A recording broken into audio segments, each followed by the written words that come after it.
കർക്കിടക വാവു പോലെ തന്നെ മറ്റൊരു പുണ്യദിനവും വന്നെത്തുകയാണ്.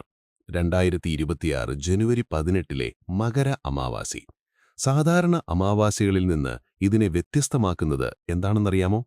ആചാര്യസങ്കല്പമനുസരിച്ച് ഭൂമിയിലേക്ക് നാം വരവേറ്റ് നമ്മുടെ പൂർവികർ മടങ്ങിപ്പോകുന്ന ദിവസമാണിത്. അവരെ തൃപ്തിപ്പെടുത്താതെ അയച്ചാൽ അത് കുടുംബത്തിൽ ദോഷങ്ങൾ വരുത്തുമെന്ന് കരുതപ്പെടുന്നു. എന്നാൽ ഈ ദിവസം നിങ്ങൾ ചെയ്യുന്ന ചില ലളിതമായ കർമ്മങ്ങൾ പിതൃക്കളുടെ മോക്ഷത്തിനും നിങ്ങളുടെ അഭീഷ്ടസിദ്ധിക്കും കാരണമാകും. എന്തൊക്കെയാണ് ആ കർമ്മങ്ങൾ?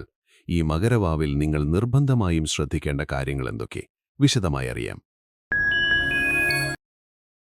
2026 ജനുവരി 18 ഞായറാഴ്ചയാണ് മകരമാസത്തിലെ കറുത്തവാവ്. ജ്യോതിഷപരമായും ആത്മീയമായും ഇതിനു വലിയ പ്രാധാന്യമുണ്ട്. ഉത്തരായണ കാലത്തെ ആദ്യത്തെ അമാവാസിയാണിത്. കർക്കിടക അമാവാസിക്ക് നമ്മുടെ പൂർവികരെ നാം വരവേൽക്കുകയും മകരത്തിലെ ഈ അമാവാസിക്ക് അവരെ യാത്രയാക്കുകയും ചെയ്യുന്നു എന്നാണ് സങ്കല്പം. മനുഷ്യരുടെ ഒരു വർഷം പിതൃക്കൾക്ക് ഒരു ദിവസമാണ്.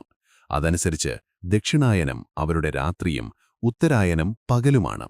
പകലിന്റെ തുടക്കത്തിൽ പിതൃക്കളെ സ്മരിക്കുന്നത് കുടുംബത്തിന് ഐശ്വര്യം നൽകും. കർക്കിടകം, തുലാം, മകരം, മേടം എന്നീ മാസങ്ങളിലെ അമാവാസികൾക്ക് കൂടുതൽ പ്രാധാന്യം ലഭിക്കുന്നതും അതുകൊണ്ടാണ്. ഈ ദിവസം വ്രതമെടുക്കുന്നത് പിതൃദോഷങ്ങൾ അവസാനിക്കാനും പാപമോചനത്തിനും ഉത്തമമാണ്. വ്രതമെടുക്കുന്നവർ ചില കാര്യങ്ങൾ പ്രത്യേകം ശ്രദ്ധിക്കണം. അമാവാസിക്ക് തലേന്ന്, അതായത് ശനിയാഴ്ച ഉച്ചയ്ക്ക് മാത്രം അരിഭക്ഷണം കഴിക്കുക. ഇതിനെ ഒരിക്കലെടുക്കുക എന്ന് പറയുന്നു.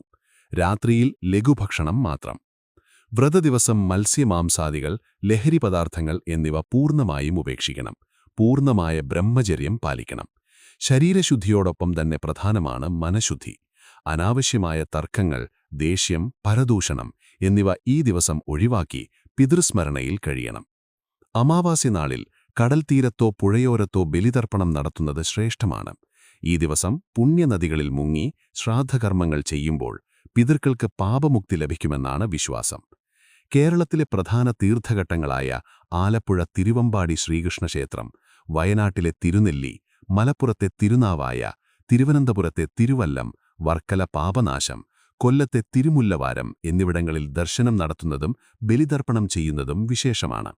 നേരിട്ട് പോയി ബലിയിടാൻ സാധിക്കാത്തവർക്ക് വീടുകളിൽ വ്രതം നോൽക്കാവുന്നതാണ്. ദുർമൃദ്ധി അടഞ്ഞവർക്കു വേണ്ടി ഈ മകരമാസത്തിലെ വ്രതധാരണം ഏറെ ഫലപ്രദമാണെന്ന് പറയപ്പെടുന്നു. ക്ഷേത്രങ്ങളിൽ പോകാൻ കഴിയാത്തവർക്ക് വീട്ടിൽ തന്നെ ചെയ്യാവുന്ന ചില കർമ്മങ്ങളുണ്ട്. അമാവാസി ദിവസം പിതൃപ്രീതിക്കായി കാക്കയ്ക്ക് ഭക്ഷണം നൽകുന്നത് ഉത്തമമാണ്. ഭക്ഷണം നൽകിയ ശേഷം മാത്രം ആഹാരം കഴിക്കാൻ ശ്രദ്ധിക്കുക.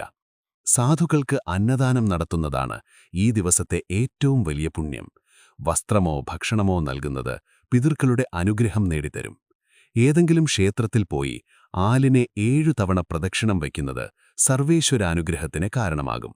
മൂലതോ ബ്രഹ്മരൂപായ, മധ്യതോ വിഷ്ണുരൂപിണേ, അഗ്രതോ ശിവരൂപായ, വൃക്ഷരാജായ തേ നമ എന്ന് മനസ്സിൽ സ്മരിക്കുക.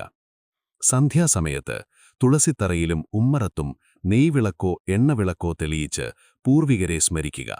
അമാവാസി നാളിൽ ചന്ദ്രൻ ഭൂമിക്ക് അദൃശ്യനാകുന്നു. ചന്ദ്രൻ മനസ്സിന്റെ കാരകനാണ്. ചന്ദ്രന്റെ സാമീപ്യം കുറയുമ്പോൾ മനസ്സിനുണ്ടാകുന്ന ചഞ്ചലതകൾ ഒഴിവാക്കാനാണ് പഴമക്കാർ വ്രതവും ഉപവാസവും നിർദ്ദേശിച്ചിരിക്കുന്നത്. ഇത് ശരീരത്തിലെ വിഷാംശങ്ങളെ നീക്കാനും മനസ്സിനെ ശാന്തമാക്കാനും സഹായിക്കുന്നു. പിതൃപ്രീതിയിലൂടെ ഉത്തമ സന്തതി പരമ്പരയും കുടുംബ അഭിവൃദ്ധിയും ഉണ്ടാകും എന്നാണ് ഹിന്ദുവിശ്വാസം.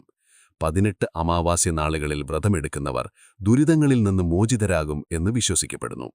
ജ്യോതിഷ ആധ്യാത്മിക അറിവുകൾ നിത്യവും അറിയാൻ ഈ ചാനൽ ഇപ്പോൾ തന്നെ സബ്സ്ക്രൈബ് ചെയ്യുക. നന്ദി.